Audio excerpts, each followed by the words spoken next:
Cassidy Rae was the kind of Texas girl who could charm a cop out of a speeding ticket and make a preacher rethink his vows. So when she vanished overnight and turned up half a body in silk and gold, the whole world asked the same question. What the hell happened between her and the Dubai Sheikh known only as Z? The Crime Scene presents a new page of crime, a new mystery, a new shock case. Cassidy Rae was the kind of Texas girl who made small-town gossip feel like national news. Blonde, bold, and built like a billboard ad. She had that mix of southern sass and influencer hunger. Beaumont was too slow for her, too dusty, too basic. She married Dale, a loyal grease monkey with a heart of gold and a wallet full of IOUs. He loved her like Sunday football, but Cassidy wanted more than love. She wanted luxury. Dale gave her a truck and a mortgage. Cassidy wanted yachts and marble floors. She started posting thirst traps with cryptic captions like, "Manifesting my next chapter," and "Desert vibes incoming."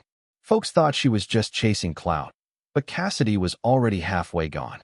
Behind the scenes, she'd been DMing a Dubai Sheikh with a thing for American blondes and a private jet parked like a sedan. He promised her the world, gold bracelets, designer bags, and a life where she'd never pump her own gas again. One night, Cassidy ghosted. No goodbye, no fight, just a cold dinner and a locked phone. Dale thought she'd run off with some cowboy until her best friend leaked screenshots of her encrypted chats with the Sheikh. The messages were wild. Talk of secret flights, burner phones, and a new identity. Cassidy had traded her southern roots for desert royalty. She landed in Dubai like a TikTok star on a press tour. New hair, new name, new rules. The Sheikh kept her tucked away in a penthouse with no neighbors and no exits. Her passport vanished. She was living the dream, but it felt more like a velvet trap. Her stories got weirder.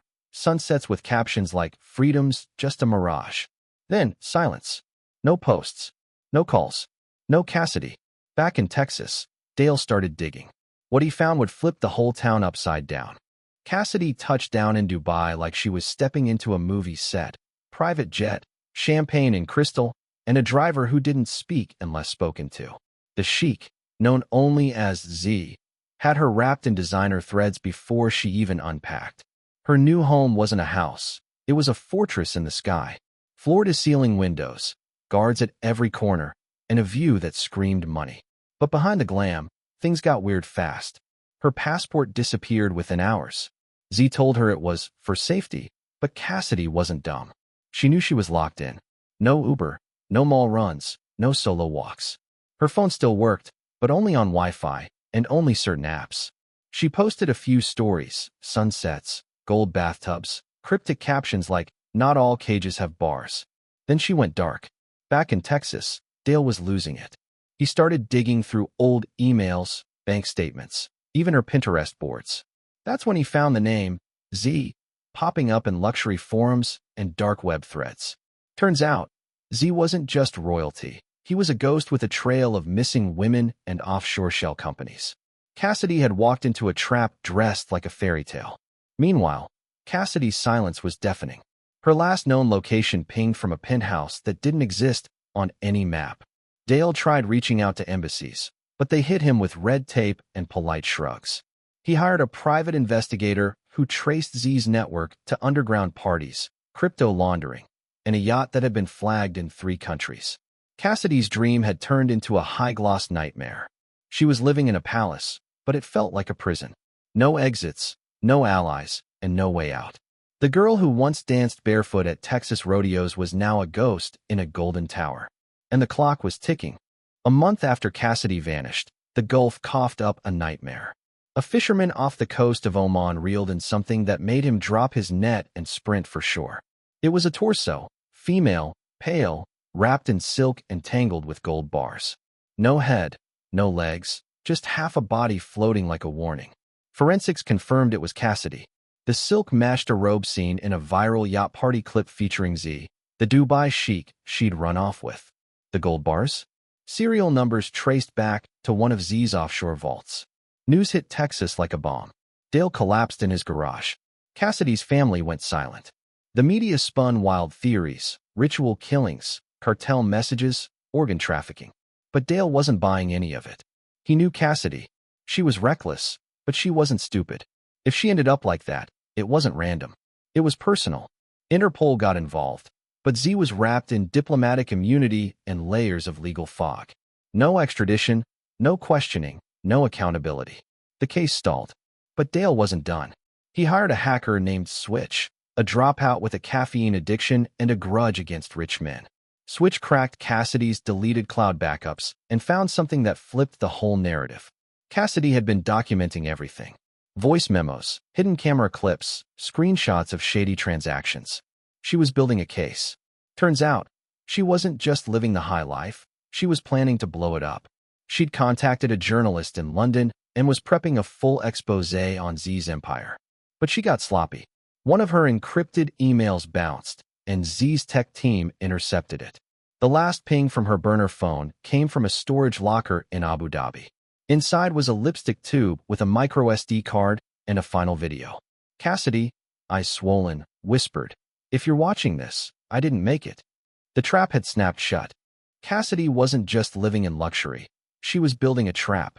Hidden in her cloud backups were voice memos, screenshots, and shaky clips from a lipstick cam she'd rigged herself. She'd been collecting dirt on Z since week 1. Every shady deal, every sketchy visitor, every encrypted message, she had receipts. Turns out, Cassidy wasn't just trying to escape. She was planning to expose him. She'd made contact with a London-based journalist known for torching corrupt billionaires. The plan was simple: leak everything, go public, and disappear before Z caught wind. But Cassidy slipped. One of her encrypted emails bounced back, flagged by Z's surveillance team.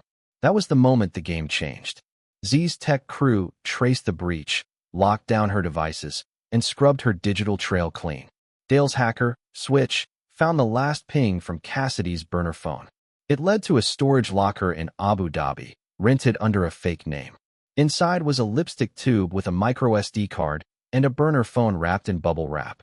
The card held everything: Z's offshore accounts, footage of Cassidy sneaking into his office, and a final video that hit like a gut punch. Cassidy sat in a dim room, eyes red, voice shaking. She said, "If you're watching this, I didn't make it." He knows. Then she smiled, just barely, and added, "But I made sure someone would." That video went viral. Dale leaked it to every outlet that would listen. The footage showed Cassidy copying files, hiding them in makeup containers, and whispering into her phone like she was narrating her own thriller. The internet exploded.